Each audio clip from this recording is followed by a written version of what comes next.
उत्तराखंड के जोशीमठ में चीन बॉर्डर के करीब बर्फबारी लगातार जारी। 16,000 फीट की ऊंचाई पर बने सेना के कैंप बर्फ से ढक गए हैं। जम्मू कश्मीर के सोनमर्ग में सीजन की पहली बर्फबारी के बाद चारों ओर बर्फ की चादर बिछी है। पर्यटकों में देखी जा रही है खुशी।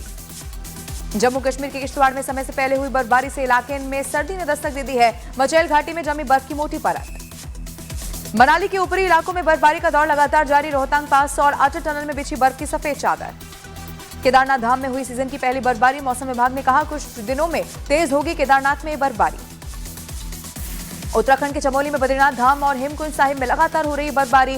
पहाड़ों पर लगातार बर्फबारी से तापमान में दर्ज की गई गिरावट। जम्मू कश्मीर के गुलमर्ग में हो रही बर्फबारी के बाद तापमान में भारी गिरावट दर्ज की गई। -0.4 डिग्री पहुंचा तापमान। दिल्ली में पकड़ी गई तस्करी कर लाई जा रही लाल चंदन की लकड़ी। आंध्र प्रदेश की तिरुपति से करोड़ों की कीमत की 10 टन लाल चंदन की तस्करी।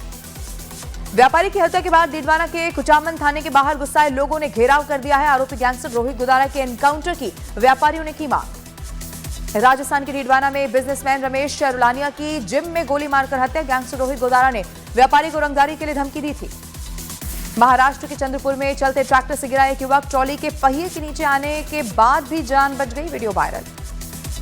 उत्तर प्रदेश के शाहजहांपुर में चलते ट्रक में अचानक से ही आग लग गई। दमकल टीम ने आग पर काबू पाया। बाबा बागेश्वर के पंडित धीरेन्द्र शास्त्री का बंगाल सरकार पर निशाना। कहा दीदी ने रोकी कथा, दादा के आने पर जाएंगे। लोगों से की अपील, अधर्म के खिलाफ आवाज उठाना भी धर्म है। हरियाणा के मुख्यमंत्री नायब सिंह सैनी का जापान दौरे का दूसरा दिन। सीएम सैनी बुलेट ट्रेन से पहुंचे शिंकनसेन से ओसाका। उत्तर प्रदेश के इटावा में स्कूल प्रशासन की लापरवाही आई सामने। 4 साल की बच्ची को क्लासरूम में बंद करके घर चले गए शिक्षक। दिल्ली में रह रहे अवैध बांग्लादेशियों पर दिल्ली पुलिस की बड़ी कार्रवाई। 10 अवैध बांग्लादेशी ट्रांसजेंडर नागरिकों को किया गया गिरफ्तार। उत्तर प्रदेश के बलिया में बाइक सवार बदमाशों ने युवक की गोली मारकर उसे जख्मी कर दिया। घायल के साथ जा रहे 2 अन्य लड़कों को भी पीट कर किया गया जख्मी। उत्तर प्रदेश के शाहजहांपुर में ट्रक से एक कार टकरा गई। 7 लोग गंभीर रूप से हुए जख्मी। केंद्र सरकार ने दिल्ली के पूर्व सीएम अरविंद केजरीवाल को अलॉट किया सरकारी बंगला। लोधी एस्टेट इलाके में 95 नंबर बंगला हुआ आवंटित।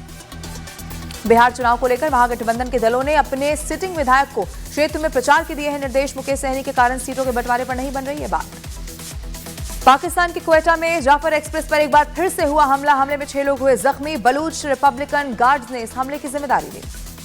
उत्तर प्रदेश के बहराइच में हाईवे किनारे गड्ढे में पलटी श्रद्धालुओं से भरी हुई बस। 30 श्रद्धालु गंभीर रूप से जख्मी। पत्नी ज्योति सिंह से विवाद के बीच पवन सिंह का बड़ा बयान। पोस्ट कर लिखा, ज्योति सिंह मेरे समर्थन से लड़ना चाहती है चुनाव, जो कि मेरे बस की नहीं है बात। उत्तर प्रदेश के जौनपुर में दुर्गा मूर्ति विसर्जन शोभा यात्रा में पुलिस की ओर से लाठी भांजने का वीडियो सोशल मीडिया पर वायरल। बीजेपी नेता ने सीएम योगी से इसकी शिकायत की। दिल्ली पुलिस और हरियाणा क्राइम ब्रांच की टीम ने मुठभेड़ में 1 लाख के इनामी बदमाश को किया ढेर। डॉक्टर की हत्या और लूट की घटना में शामिल था यह आरोपी। बंगाल के दार्जिलिंग में लैंडस्लाइड से 2 बच्चों की मौत। राहत और बचाव का काम है जारी। प्रशासन मौके पर मौजूद। उत्तर प्रदेश के हमीरपुर में नवेली पावर प्लांट में काम करने के दौरान लोहे का जैक गिरने से एक मजदूर की मौत हो गई, दूसरा जख्मी। बीजेपी सांसद सुधांशु त्रिवेदी ने बिहार में एनडीए की सरकार बनने का किया है दावा। कहा एनडीए के पक्ष में आयोग मजबूत जनादेश। ओडिशा के बहरामपुर में घर के बाहर बीजेपी नेता पिताबास पांडा की गोली मारकर की गई हत्या। शहर में तनाव का माहौल, जांच में जुटी है पुलिस। गुजरात में बनाए जा रहे 2 और कफ सिरप जांच में निकले जहरीले। मध्य प्रदेश सरकार ने दोनों कफ सिरप पर बैन लगा दिया।